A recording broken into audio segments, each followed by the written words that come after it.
રસોડાની વાતોમાં ચલો આજે જોઈએ દુનિયાનો સૌથી અદ્ભુત નજારો જુઓ છે. ચલો મારા કિચનમાં.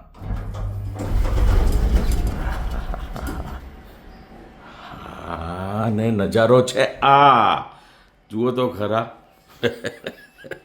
મારી મમ્મી મારા માટે કંઈક બનાવી રહ્યા છે અને મોના રાજવીર માટે કંઈક બનાવી રહ્યા છે. મને તો કંઈ ખબર જ ના હોય શું બની રહ્યું છે.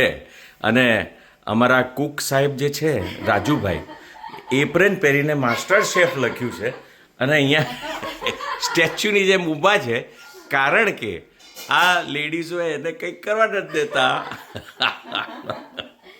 એટલે મજાની વાત છે. શું કરી રહ્યા છો? જો હું રાજવીર માટે છે ને ભીંડી બનાવી રહી છું. ભીંડા he is a bhindi boy.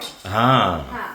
ઓહો હો હો. એને છે ને આજે એને એ મને કહીને ગયો છે, સ્કૂલે ગયો છે, મને કહીને ગયો છે મમ્મા મારી માટે ભીંડા બનાવજો. એટલે ડાયરેક્ટ જ આમ ભીંડા નાખી દેવાના? ના હવે તેલમાં પેલા લસણ કકડાવવાનું હોય. કયું તેલ? હું તલનું તેલ વાપરું છું રાજવીર માટે. તલનું તેલ ને તલના તેલના બહુ ફાયદા હોય છે એટલે. એમ? હા. તો મારા માટે તલનું તેલ હતું મમ્મી? ના તારા માટે ભાઈ હું જુલવાણી છું તો સિંગનું તેલ છે. એટલે આવું છે. જો મમ્મીને જે રીતે બનાવવું હોય એ મમ્મીનું ફૂલ ફ્રીડમ. મમ્મીએ મને ફ્રીડમ આપી છે, તને જે રીતે કરવું હોય ફૂલ ફ્રીડમ. પણ અહીંયા બે જણ એક જ ચૂલા ઉપર ટકી કેવી રીતે રહ્યા છો એ તો મને કહો. એ જ તો ખૂબી છે. અને મારા માટે શું બની રહ્યું છે? તમારા માટે મમ્મી બોલો. મગ બન્યા છે. મારો દુનિયામાં સૌથી ફેવરેટ મારા મગ છે. એટલે એક દિવસ માટે પણ હીતુ આવે ને હા. એટલે પહેલા મગ અને કોબી આ ખાસ બને. એટલે શૂટિંગમાંથી એક દિવસ આવે ફ્રી હોય તો હા, ત્યારે એમ એક કહે છે. દિવસ માટે હા શૂટિંગમાંથી એક વાહ, દિવસ વાહ, માટે વાહ. જેમ કે અત્યારે મહેસાણા શૂટિંગ કરે છે અને વચ્ચે આ એક દિવસ માટે આવ્યા છે. વાહ. અને એ પણ એમની મીટિંગો અને બધું ચાલુ જ છે. वाह આટલી वाह वाह. બધી meeting चलो मस्त, क्या बात है. मग और राजू आपको तो भाई पैकअप होने वाला है ऐसा लग रहा है. तो પછી આપણે રાજુને ઘેર મોકલી દે અને નેપાલ મોકલી દઈએ એને. એ ના મારું શૂટિંગ હોય ત્યારે મને હેલ્પ કરે છે. અચ્છા. અને મમ્મીને અમારે મહેમાનો કેટલા આવે તો પછી મહેમાનોને અટેન્ડ કરવાનો હોય ત્યારે રસોઈ કોણ બનાવે? હા એ તો હે. આ વર્ષોથી અમારી સાથે બધું આપણને છે. રાજુ તો જોઈએ. નાનો હતો ત્યારથી છે. અત્યારે એકદમ સ્ટેચ્યુ બની ગયો છે એકદમ. આમ બહુ જ વાતો કરતો હોય છે, માથું ખાઈ જાય એવું. વાહ વાહ વાહ વાહ, ક્યા બાત હે. જોરદાર. આ જોઈ લો બધા. ભૂખ લાગી ગઈ આ જોઈને. એક બાજુ ભીંડી એક બાજુ મગ. My God, this is the best. મને તો બેય સબ્જી ભાવે અને એકચ્યુઅલી તો મને બધું જ ભાવે છે ને. હું તો કંઈ પણ ખાઉં છું ને. હે ભગવાન. હા, હું ખાઉં તો કંઈ પણ છું. ખાઈ તો લ્યો છો બધું જ પણ સુપર ટેસ્ટી હોવું જોઈએ. અને એક એવી વસ્તુ છે હા કે હિતુનો મૂડ આજે મને આ ખાવાનું છે ને એ મારે સમજી જવાનું, મમ્મી ને સમજી જવાનું. હા. એટલે અમે જાણે આમ ભગવાન હોય ને એવી રીતે કે હા. આજે હિતુને કયો મૂડ હશે આવું અમારે સમજી જવાનું. બોલો તો એ તો એવું જ હોય ને. લે, કેવું હે? હા, તો એ એવું ના સમજો તો પછી જો મમ્મીએ 9 મહિના મને એની સાથે પેટમાં રાખ્યો હતો એટલે મમ્મીને એ ખબર પડવી જ જોઈએ. અને તું મારા જીવનની સાથી છે તો તને ખબર પડવી જ જોઈએ. સિમ્પલ અમારું છે ને પુરુષોનું બહુ સિમ્પલ હોય છે. અમને સમજી લો તો સારું.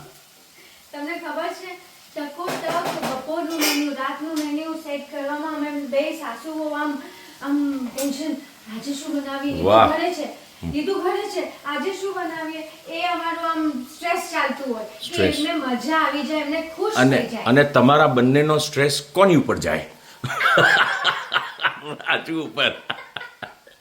એટલે કિચન છે ને એ અર્થક્વેક એટલે કે ભૂકંપનો જે સેન્ટર પોઈન્ટ કહેવાય ને એ કિચન હોય છે કોઈ પણ ઘરનો. એટલે ત્યાં જે વ્યક્તિ કામ કરતો હોય ને એના માટે બહુ જ જો લાગે છે ને ઉપાધિવાળો તો સામે તો જો. સ્તબ્ધ થઈ ગયો છે. એ પછી બધું મને કહેશે એ તું ભૈયા આપને ક્યું એસા મેરા શૂટ કિયા એમ કરીને આવશે બધું એનું. પણ મારે એક વાત કેવી છે બધાને, હા. હું છે ને મને મમ્મીએ એક બે વસ્તુ એવી શીખવી છે ને હા. કે જે મને પ્રાઉડ હવે ફીલ થાય છે વાહ. કે હું એક રોટલીનો લોટ પણ બાંધી શકું છું, હા. 2 થેપલાનો લોટ પણ બાંધી શકું છું. હા. એ કઈ રીતે?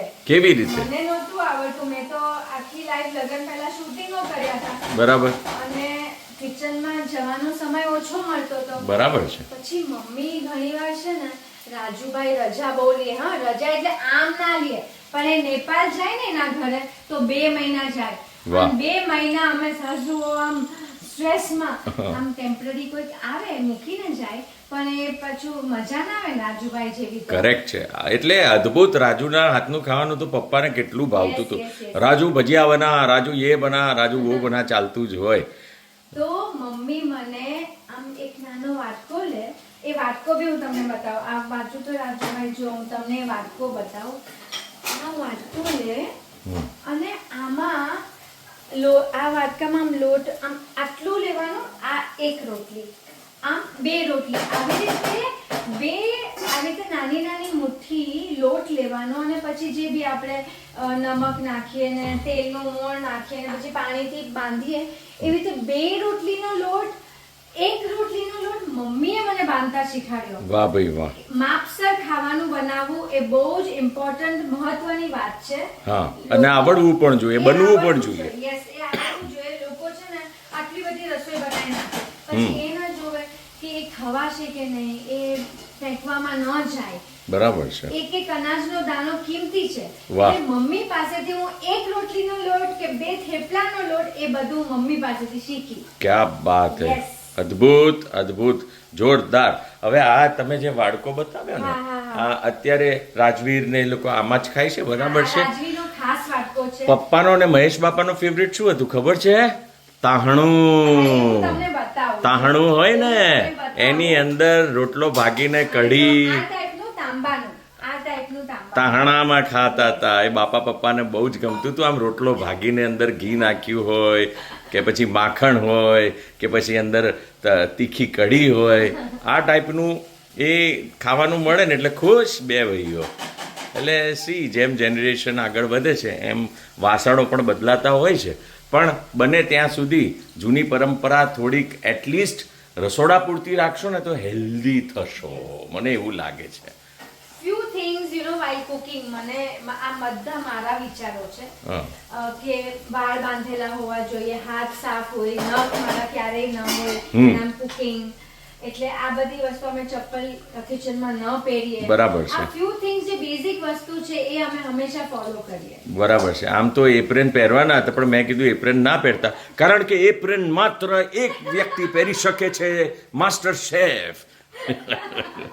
વાહ વાહ વાહ વાહ. આ હેતુ રાજુભાઈની બહુ જ મસ્તી કરે, બહુ જ ઉડાવે. એટલે કોઈક તો બકરો જોઈએ ને. મારી ઉડાવવા વાળા ગરબા બહુ છે તો હું કોઈકની તો ઉડાવું એમ. ભલે ભલે. કંઈક એવું છે લાસ્ટ? બોલો બોલો. માના હાથની રસોઈ એ બેસ્ટ રસોઈ છે જીવનમાં. આ માં એમના દીકરા માટે રસોઈ બનાવે છે ને હું મારા દીકરા માટે રસોઈ બનાવી રહી છું. એટલે માની રસોઈ તો બેસ્ટ બેસ્ટ. અદ્ભુત. ચાલો પાછા મળીશું કિચન ટોક્સ એટલે કે રસોડાની વાતોમાં. મહાદેવ. મહાદેવ.